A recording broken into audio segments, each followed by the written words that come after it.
and I'm going to turn it over to our speakers. I'm just going to note a couple of things at the start from this. And Ross can do it and Kate can do it. But the facts on the ground are that people are having fewer children than they've had in the past. A mathematical consequence of that is that populations are aging. So there's more older people in our population than there are younger people. And that's an inversion from where it was before. And that makes a lot of social welfare things hard to do and hard to work. And it's kind of geometric. So as populations reproduce at a lower rate, they get smaller at a faster rate. So those are some facts on the ground about the debate. Facts on the United States are actually quite important in this, right? It's a difficult place to have children. There's less family leave policy, less generous. There's less employment protection for those who want to have children. There's less social support and financial support for children in the United States than there is in civilized places like Canada, where I happen to come from. So these in some ways set the debate, but there's a lot of other reasons to have this disagreement, or there's a lot of other things about which we can disagree. I've said enough. We're really lucky to have Kate and Ross here. I'll turn it over to the two of you to start your disagreement. Please, Ross, Kate. All right, so I'll go first. Okay, as the person demanding that people have more children, I guess I have to go first. Thank you all. I know it's a class, so in theory you have to be here, most of you, but I'm very grateful to all of you for being here tonight. I think this will be a lot of fun, will be profoundly illuminating. Several of you will get married to one another and go on to have large families if I do my job correctly, and if not, I apologize in advance for your failed romances. I'm just going to pick up a little bit on that sort of statistical introduction and take it a bit further, because the reality is that in the context of all of human history, having a sharp political philosophical disagreement about whether people should have more kids would be a fairly odd thing to do, because in most times and most places, people just had kids in a rather straightforward way. Populations were constrained and limited by disease, famine, plague, childhood mortality, maternal mortality, all kinds of forces. But it wasn't an issue that was sort of central to political or philosophical debate because it didn't seem like it needed to be. We, in the wealthy, developed, late modern world, have entered into a different context. For a long time, that context was one of declining fertility for reasons that seemed entirely understandable. You have a transition from an agrarian to an industrial to a post-industrial economy in which children go from being an economic asset. You have a farm. Having a lot of kids is very helpful to running the farm, to being a burden, as all of those of you who have parents paying for Cornell understand all too well. No laughter. Everyone, no one's parents, everybody, your parents love you. You're not a burden. You're great. You have that economic change. You have changes in infant mortality that I think are useful to thinking about this debate, where it was not in fact the case that in most of human history, people had 10 children that survived to adulthood. The reality was people would have 10 children and 3 would survive to adulthood. So if you enter a landscape of declining or collapsing infant mortality, it's not at all surprising that people end up having fewer children overall. That's an important factor. And then you have rising levels of wealth and prosperity, other things to do besides having kids, and rising levels of female advancement, empowerment, professional success, legal rights, and so on, that, again, transform fertility in ways that I think are understandable. I don't think anyone was terribly surprised overall at seeing fertility rates fall as countries became richer. In the last 20 years, and especially in the last 10 or so years, something rather more radical has happened, where you have gone from a kind of gentle fertility decline to a sharper fertility collapse. And I know the framing of this discussion mentions the United States, and I will try and make a case that's directly relevant to the United States, but it's worth considering the global context. Everywhere around the world, birth rates are crashing, and they're crashing in Swedish social democracy, they're crashing in wealthy East Asian societies, they're declining rapidly in Latin America and the Middle East as well. Africa has long been an outlier, but birth rates are declining pretty sharply in Africa as well. And in a lot of places, they're declining to a point where you aren't just below what gets called replacement level, where 2 adults have 2 kids and population remains fairly stable, they're at a point where 2 adults would have 1.2 kids or 1.1 kid, or in the case of some of the East Asian countries, 0.8 or 0.7 kids. This creates a lot of problems, and the problems are fundamentally, you could say, economic, in the sense that as societies age and have fewer and fewer kids, growth and dynamism slow down, welfare states and old age pensions become harder to afford. Maybe that artificial intelligence and robotics will provide some partial solutions to some of those issues.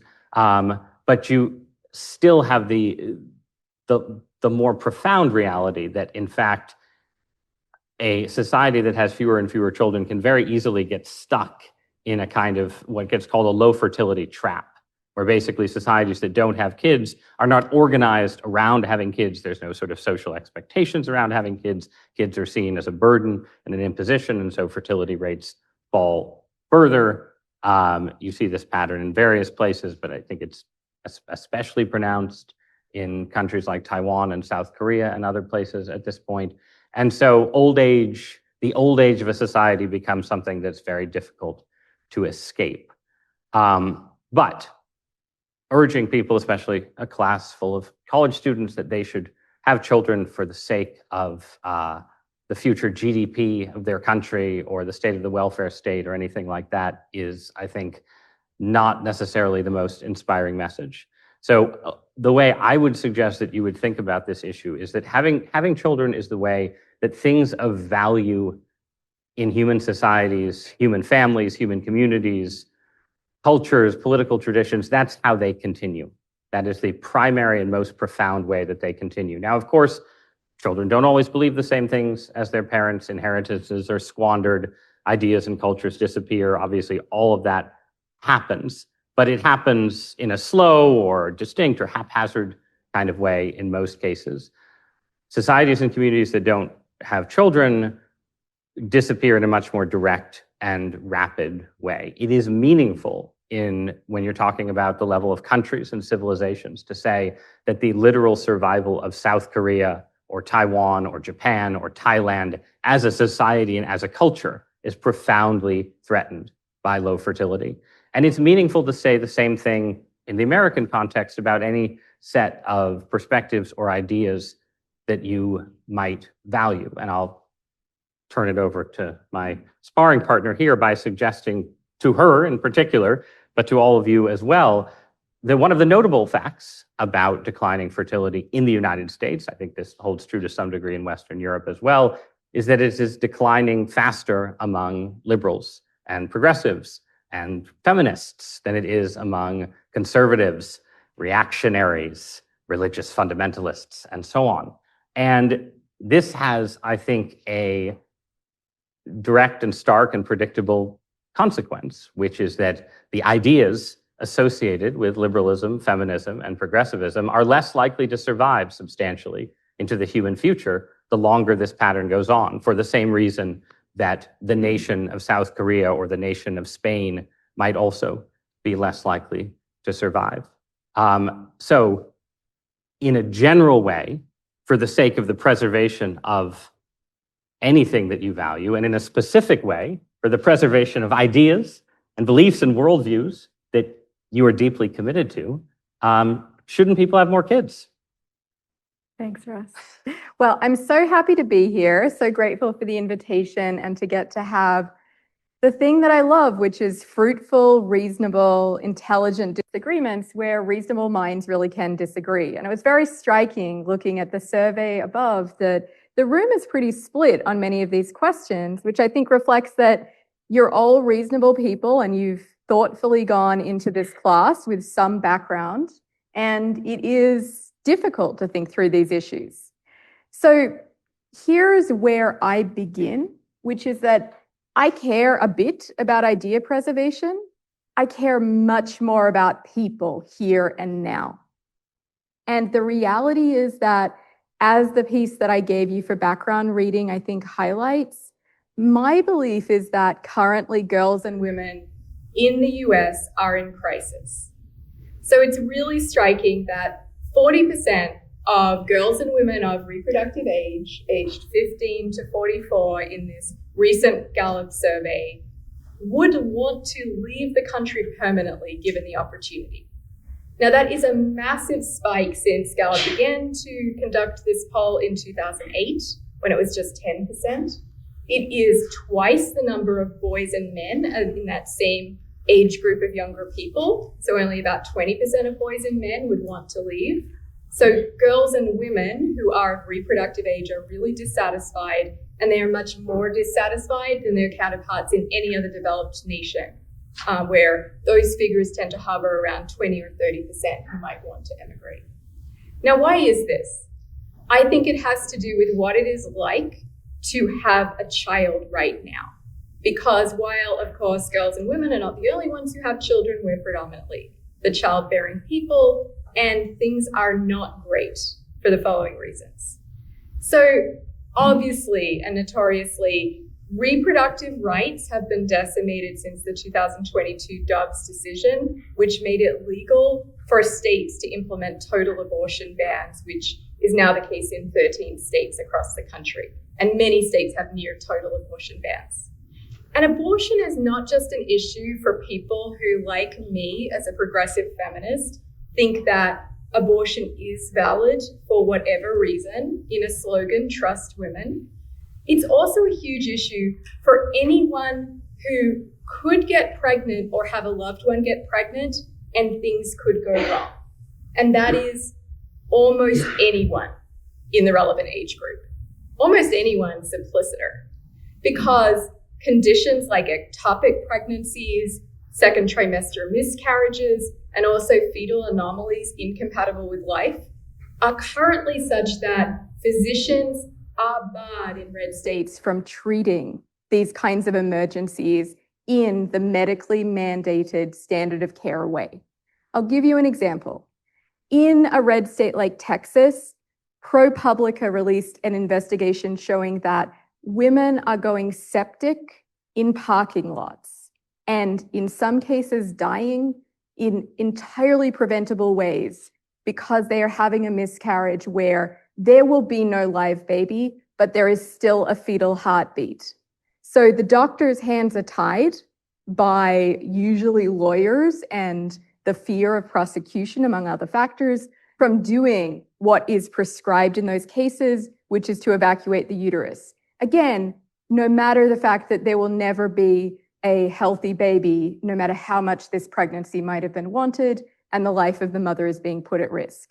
So this is to say that the Dobbs decision and previous anti-choice policies and political momentum have made it very difficult and more dangerous to have a baby currently in the US. Again, even if you would never have an abortion for, let's say, more discretionary reasons, it is more dangerous. Then we put that together with some of the facts about maternal health care being generally very lacking.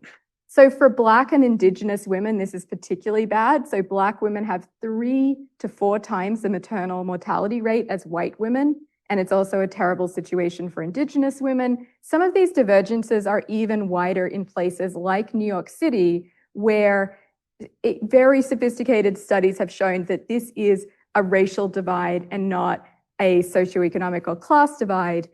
Basically, people are being really underserved. Then you put that together with the lack of postpartum care. So in many countries across the developed world, there is pelvic therapy, there is nurse visits, there will be lactation consultants, there will be a lot more than the standard of care in the US, which is 1 6-week checkup, which is essentially geared around the question of whether someone can resume having penetrative sex. It is so inadequate the way we are caring for girls and women, and that is the question that I want to be really highlighting and focusing your minds on, which is these conditions are simply inadequate. We are not caring for the people who would have to be bearing the brunt of this reproductive labor. And so when you put that together with other factors, we can talk about lack of affordable childcare, we can talk about lack of paid parental leave. Basically, this is a little bit like seeing a panda in a cage, and it's a terrible zoo, and you're like, mate, it's not going to happen. The panda needs to be in better conditions in order to even consider this proposition. You know this stuff about pandas, right? They're somewhat fussy. Okay. I lived in Washington, D.C., where we had the visiting Chinese pandas for a long time. And they don't breed without conditions being just right. Yeah. But I'm suggesting that for American women, conditions are so far from being right that the request to have more children, I'm afraid, I think for me, falls under the annals of unreasonable requests. Here is another way of putting the situation to give a kind of provocative analogy here, which is, to me, the pro-natalist is over their skis in the sense that this is a little bit like you're watching the Titanic currently sinking and you're worrying about a storm that likely is coming, but it's coming in about 50 to 100 years. So it's not that this is a non-issue, the aging population, the fertility crisis, these are all real issues, but here and now, people are suffering, women are dying, and pregnancy is a very dangerous proposition in ways that are entirely preventable, entirely fixable. And I really think we need to focus our energies on caring for the people who have to do the brunt of the reproductive labor before we even begin to suggest that people should be having larger families. Because right now it is too dangerous, and it is too dangerous in ways that we could easily solve given the political will. So that's where I want to be focusing the discussion. we just go back and forth, right? You're not. I just making sure. I didn't want to. Okay, so let's. I'm going to make some slightly disconnected points, I think, or try, but maybe they'll be connected. Just sort of working backward through your comments and some points of agreement and disagreement. So starting with disagreement on the question of demographic crisis as a long-term storm on the horizon. I would not urge anyone to become fascinated with pro-natalism and ignore any other set of crises or problems in American politics right now. Obviously, the birth rate is not the only issue facing America, and there are plenty of urgent and immediate issues to deal with. However, the nature of demographics is such that the cause of the far future seeming storm are the choices made in the present. And when we're talking about demographic trends, we're in fact, in many cases, talking about choices that have already been made, whose effects are just going to take 30 or 40 or 50 years to work their way out, right? It is in fact the case that South Korea's population is going to collapse over the next 40 or 50 years, not because of choices that are made 20 years from now or 30 years from now, but because people didn't have children in the last 20 years.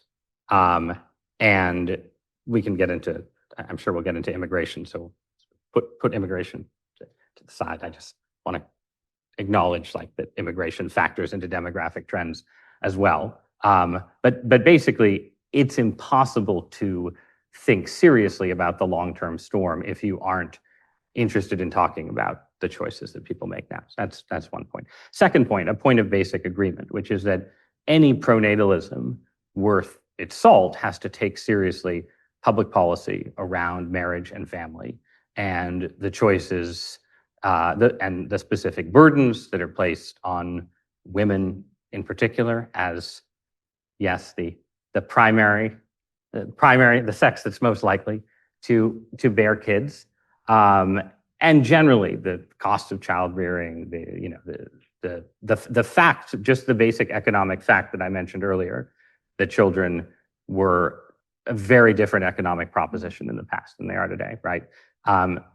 So there, I think we would be in basic agreement in the sense that I think, like, if you're talking about a pro-natalist politics, you have to talk about a politics that leans into some of the issues and burdens that you just described.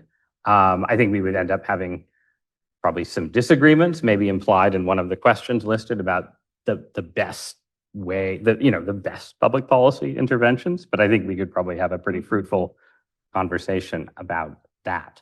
With that said, though, it is in fact the case that there are a lot of countries, including our neighbor to the north, the future 51st through 61st states, that Too soon. that have, well, it's a long term, it's like a 50-year thing, but I need to lay the groundwork now, that have much more, more generous maternal leave programs, more generous family policies. Certainly this is true of the northern half of Western Europe. It's true of the Nordic countries. It's certainly true of France. All of those countries are experiencing the same fertility and birth rate trends that we're experiencing. The Nordic countries were an outlier for a while in having higher fertility than some other Western countries, and people would say, well, this is because of their sort of feminist pro-natalism. That might have been true, but in the last 5 or 10 years, they have participated in the fertility collapse as well. I think Finland had fewer births in the last couple of years than at any point since the middle of the 19th century. So there is a question about now that, and to be clear, that doesn't mean that public policy has no effect. And I think there's plenty of evidence that a lot of conservative pro-natalists would agree with, that in fact, no, public policy interventions do have an effect, but you're also caught up in a larger cultural and technological landscape that can sort of swamp the effects of like the difference between family leave in the United States versus family leave in Canada, right? So it's important to say that like, even if we implemented a large suite of these policies, you would still probably have the general situation in which we find ourselves. And then this gets, I think, to sort of a further question, which is that, and this gets closer to kind of philosophical, sort of deeper philosophical waters where I'm, here with a professional philosopher, so I wade into them at my peril. But the argument that, the United States is a uniquely dangerous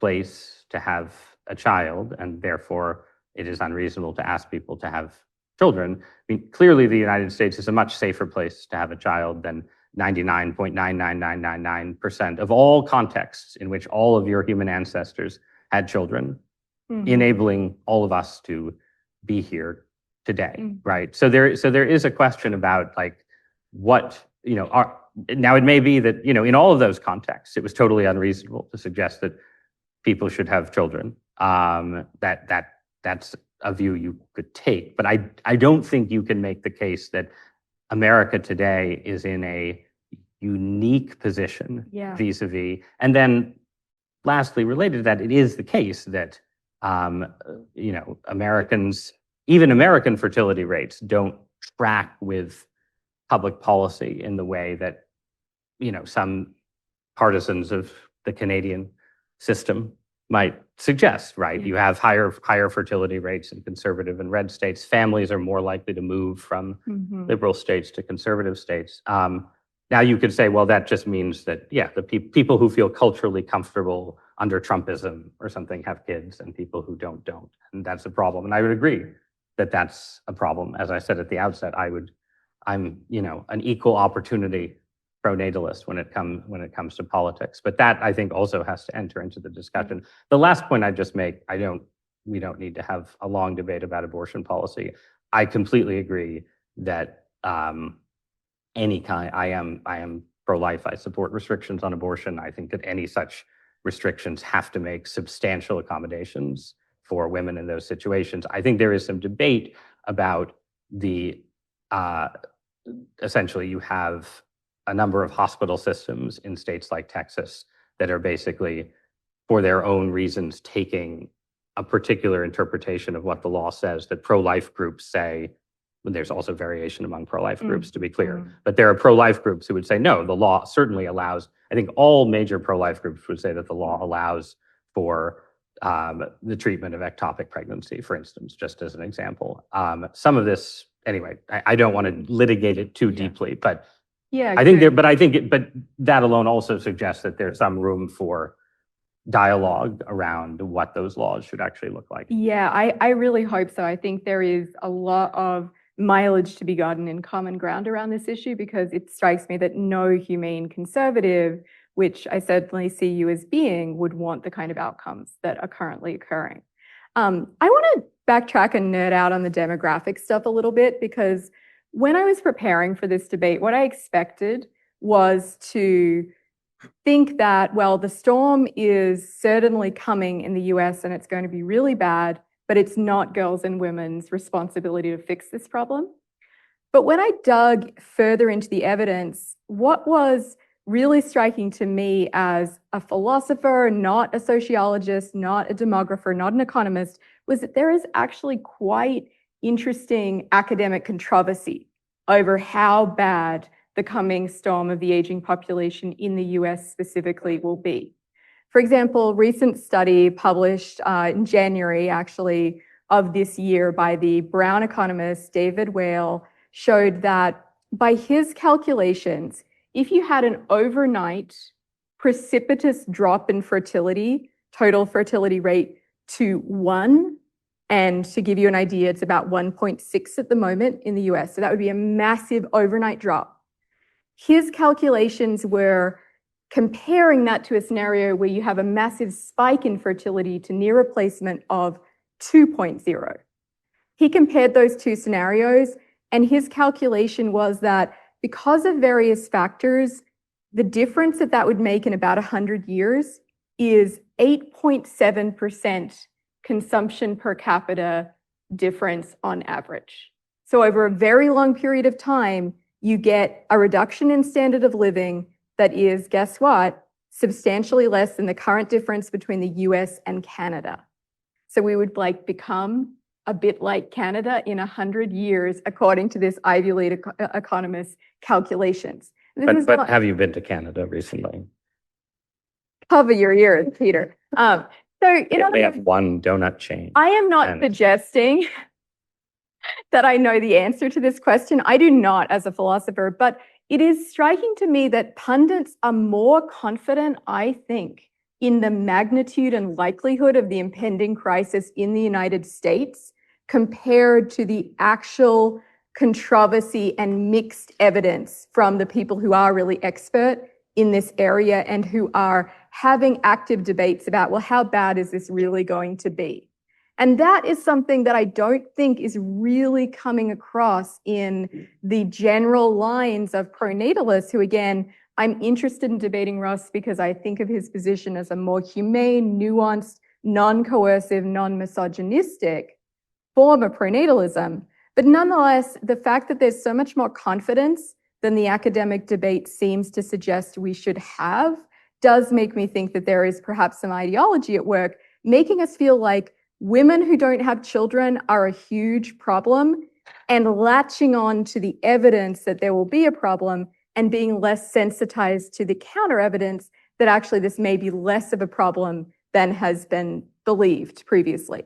So here's another point that I think is worth making. And again, this isn't to impugn a particular individual like Ross. It's just to say that when we have social norms that say under patriarchy, it's really important that women have children, it's very natural for us to feel a little uncomfortable, all of us, I think, with child-free and childless women.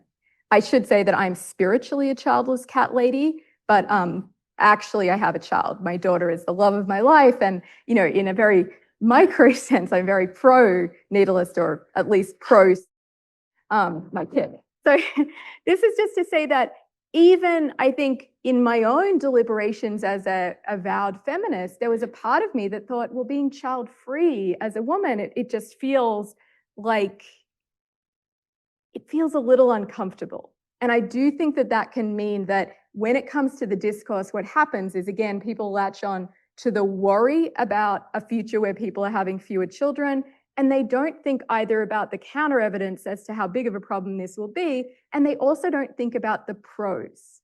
When women have fewer children, there are a lot of pros. There are pros like greater health. So having children is very hard on the body. It does age people at a cellular level. It's also very hard on people economically. So there is famously a gendered wage gap, and that is much more stark for mothers versus fathers than for any other kind of comparable set of subgroups. So we really need to, I think, carefully assess how bad this crisis is really going to be. And we also need to think about what the solutions realistically are.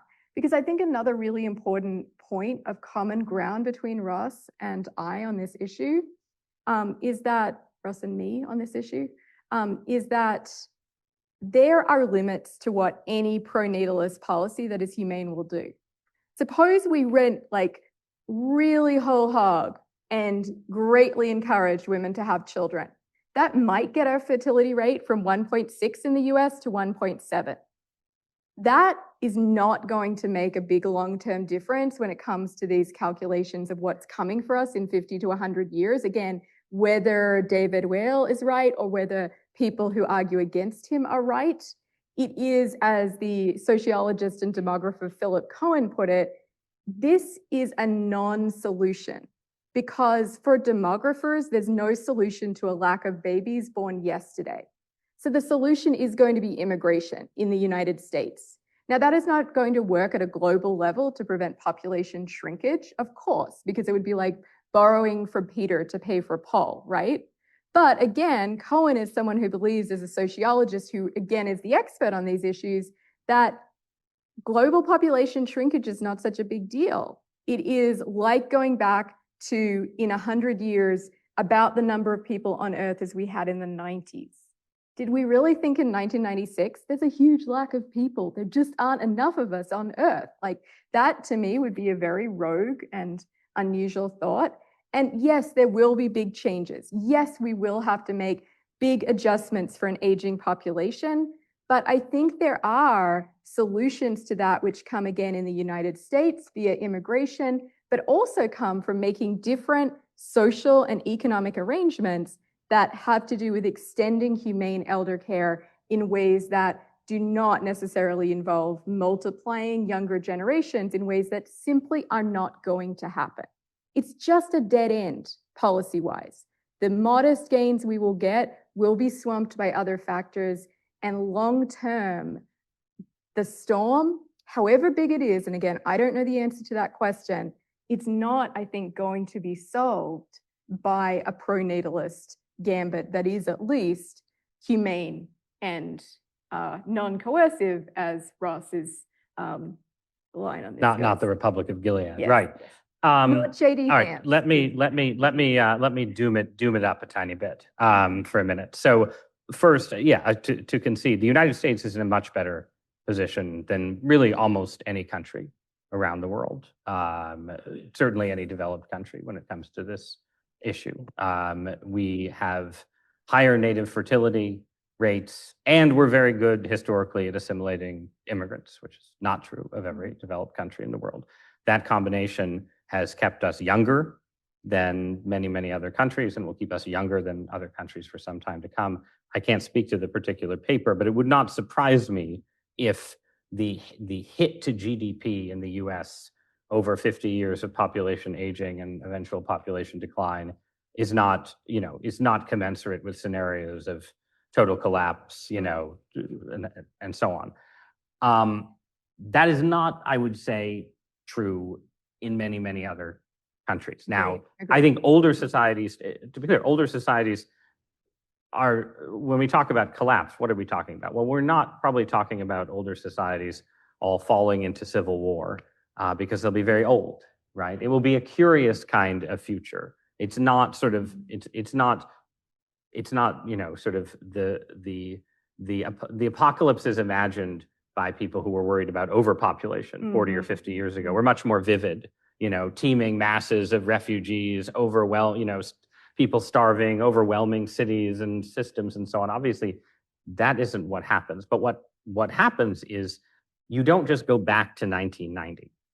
You go back to the numbers you had in 1990 with a totally different population distribution, with many, many more old people and many, many fewer young people. And by the way, with a built environment that exists for a larger population that no longer exists. So what does that mean? It means regional depopulation, right? People, if you have 4 regions in a culture with a declining population, they don't all decline equally. People, especially young people, will cluster in the place that still has growth and dynamism. But that's really bad news for the systems and people that are left behind. Like trying to do elder care in a region or state or province where all the young people have left just gets really, really hard very quickly. And you get ghost towns. You get, I mean, it's going to be very strange to look at, the incredible cities that have gone up in the People's Republic of China over the last 20 years, to look at them in 2090. If China's population has fallen by hundreds of millions of people, you will have, vast empty apartment towers with wolves and maybe pandas if they make a comeback, if they buck the trend, sort of in the streets. You'll have, it's not an environment that human beings outside of conditions of sort of plague and famine and natural disaster normally experience. But I would strongly suggest that it's not likely to be a congenial or desirable environment. It's also not likely to be a congenial and desirable environment at the personal level for a lot of people. And here we do get a bit into the question of sort of what people's interests are and what their desires are and how sort of the life cycle interacts with these things. Again, I completely agree. There is no magical pro-natalist policy lever, short of coercion and even including forms of coercion probably, that is going to drive the birth rate way up. If you're doing pro-natalist policy, you are playing for that, go from 1.6 to 1.8 because it has some economic benefits and so on, right? But when you have a resolution like this or a debate like this, part of what you're thinking about is how people, young people, yourselves, think about values and think about life choices and life paths.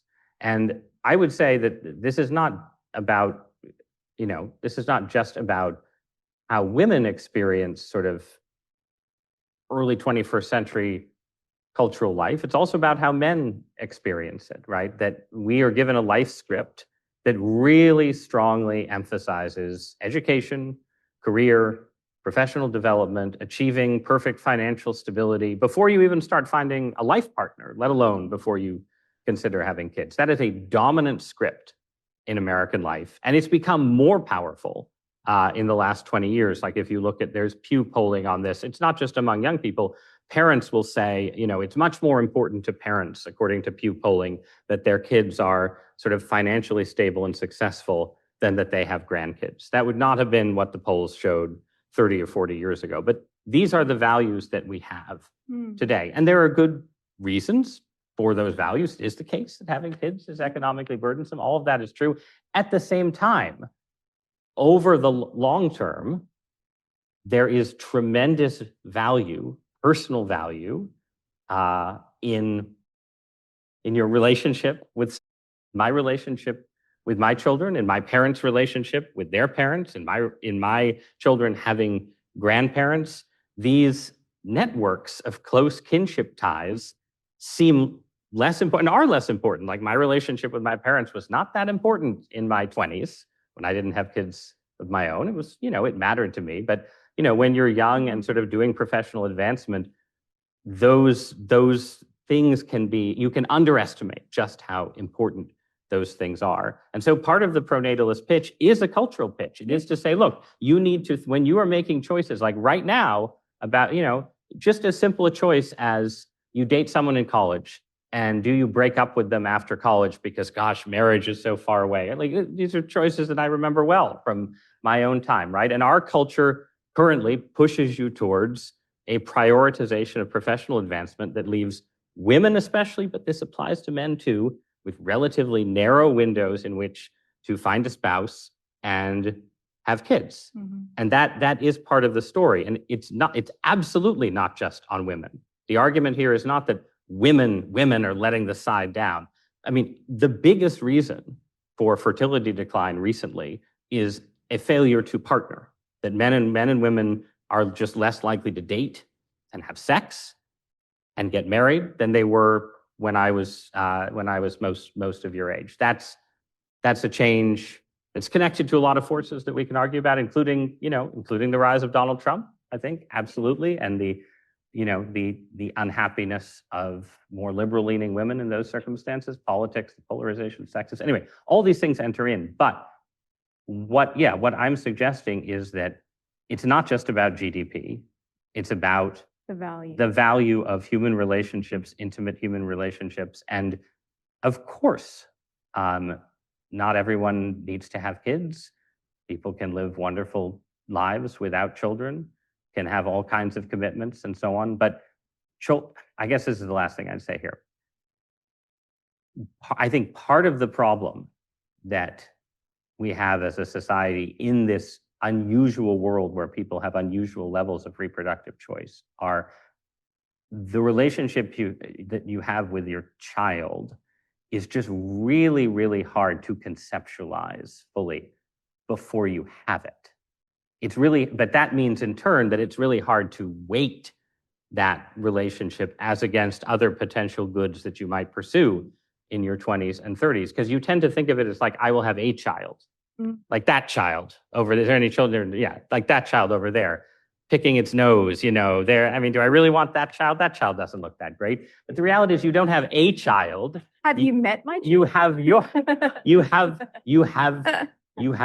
child. And your child has a value to you that is really, that I would not have understood fully before I had kids, and that you may not fully understand before you have kids, but it's worth placing a little more societal stress on the benefits of that kind of choice, again, as people especially as they enter into adulthood and figure out the patterns of dating and work and so on across what is, pending big breakthroughs in biotechnology, the 20 years in which they're most likely to be able to have a kid. Yeah. Well, I mean, I think this is helpful because when we talk about values, I want to talk about the value of having the freedom to choose whether or not to have a child.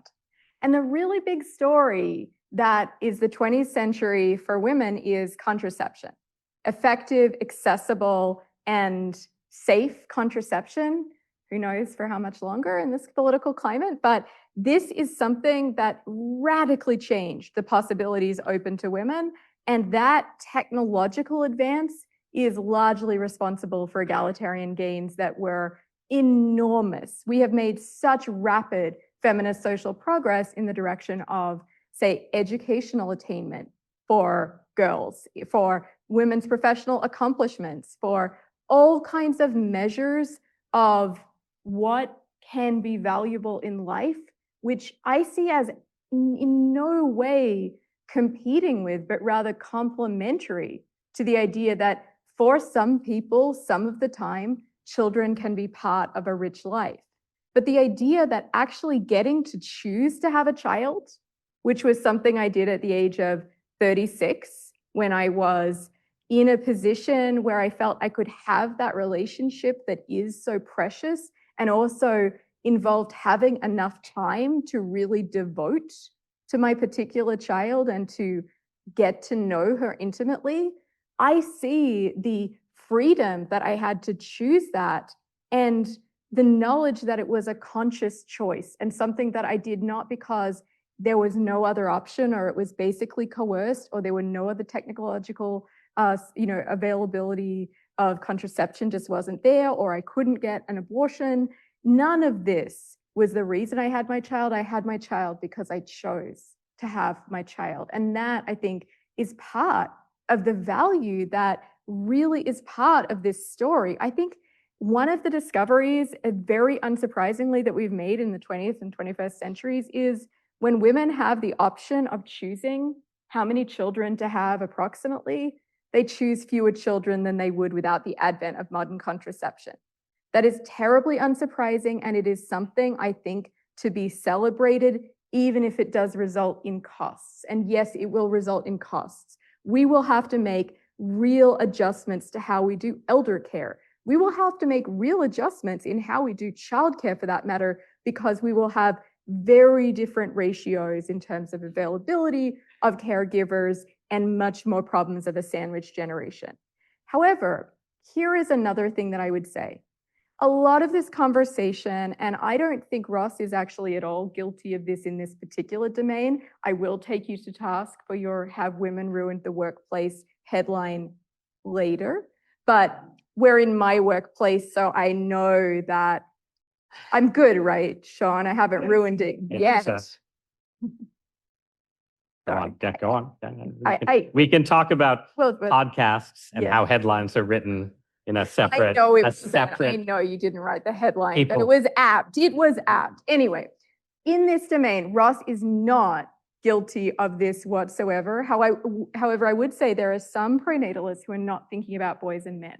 And I actually think, Ross, that your position has a lot of advantages in this respect, perhaps because you're coming at this as a committed father of 4 children who, wrote movingly about your relationship in the piece that we read for today, and the ways that that involves a kind of unselfing that honestly, I think for modern men is not done enough. So here's one of the best predictors of whether women will have more children. And this is according to the Harvard Nobel Prize-winning economist, Claudia Goldin.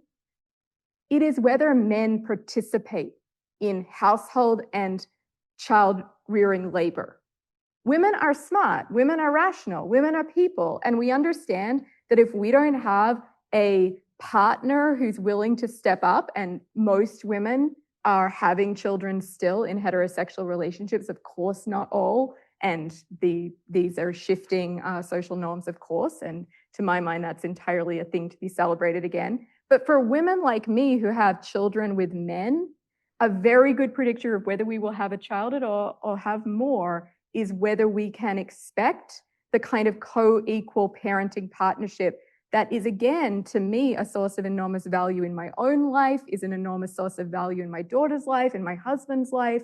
And this is something where I really think we need to be socializing boys and men to think of care work as not beneath them. Because current studies show that if you have an average heterosexual relationship where the couple has children, he will do less than half of the domestic labor and child-rearing labor compared to his wife. And that is a not so bad situation compared to some parts of the world where fertility rates are lower, which is part of how it has been shown by economists that really this is driving some of women's decisions about fertility. So I think we need to put the onus much more on boys and men here and say, look, girls and women are in crisis. Boys and men could really step up in terms of their willingness to do more caregiving labor that would happen to have intrinsic value for both them, their children, and their partners. And it would also have instrumental value in terms of most likely raising birth rates, at least somewhat. Another factor here is we're going to have an aging population, and right now, men are refusing to do elder care work, even when the alternative is unemployment. So you have jobs available, men who are unemployed, and not taking elder care work because boys and men are largely not socialized to think of care work as appropriate for them. And I think that's a real shame because care work is meaningful. It will always need doing. It will always need doing predominantly by human hands. And it is an intrinsically valuable part of our contribution to the world and each other's communities. So I think we need to be much less focused on should women have more children and much more focused on how can boys and men step up into the caregiving fold in ways that hold men accountable, but also have a kind of optimism that men do this. I know it's possible because it's actual. Okay. Right. So we're trying to have disagreement. So let's disagree a bit, just a bit, about the extent to which socialization is or failed socialization is primarily responsible for certain disparities between what kind of professions men and women go into or how they divide household labor. I think it's absolutely true that to some degree, gender roles are always socially constructed, and there are a lot of different forms of masculinity that show up in different societies and different times. You can get sort of, the strong, silent type stoicism masculinity, or you can get the florid Victorian men writing passionate love letters, masculinity, and those are both forms of masculinity, obviously, right? And the same would apply to women.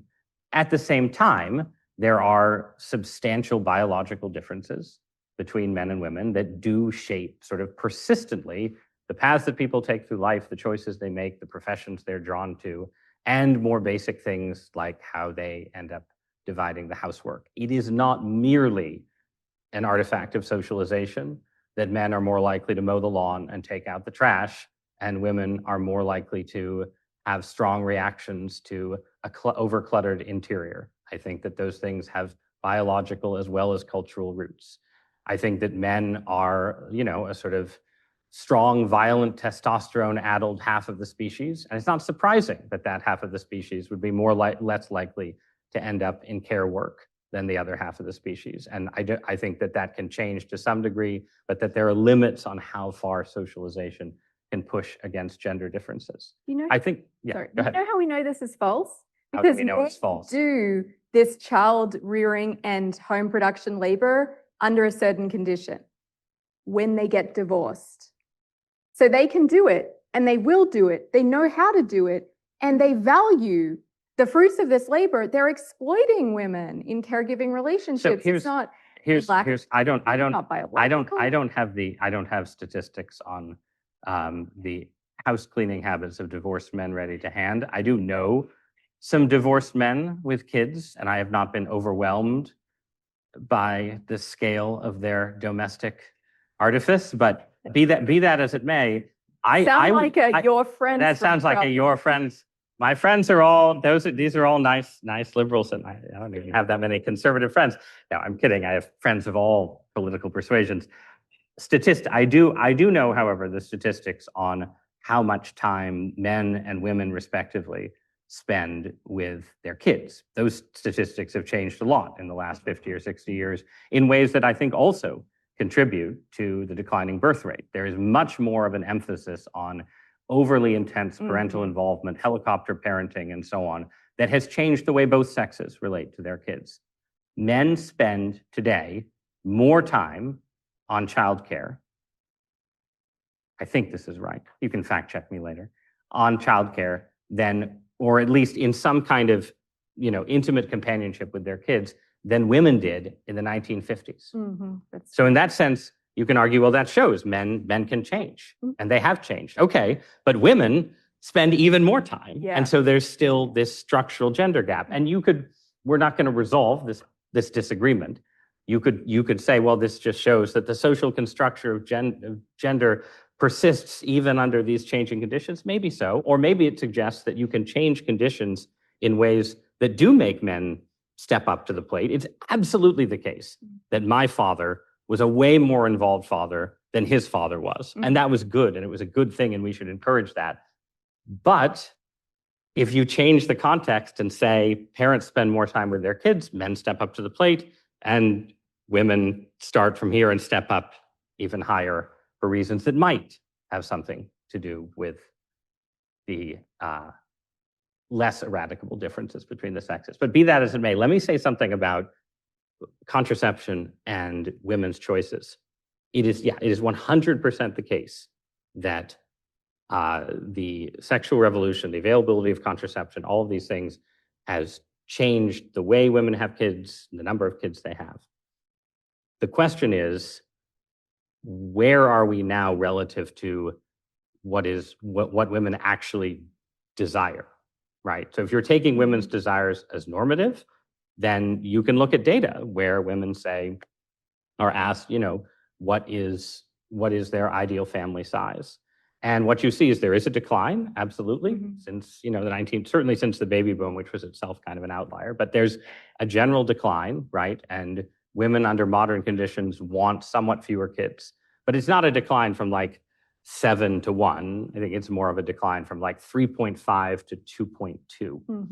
But then in reality, again, more women are having more kids in America than elsewhere, but in the developed world, women are falling well short of what their actual desired fertility is. So even if you just say the only thing that matters here is what women desire, and I certainly agree that Pronatalism is not in the business, or a healthy pronatalism is not in the business of like browbeating women into having kids.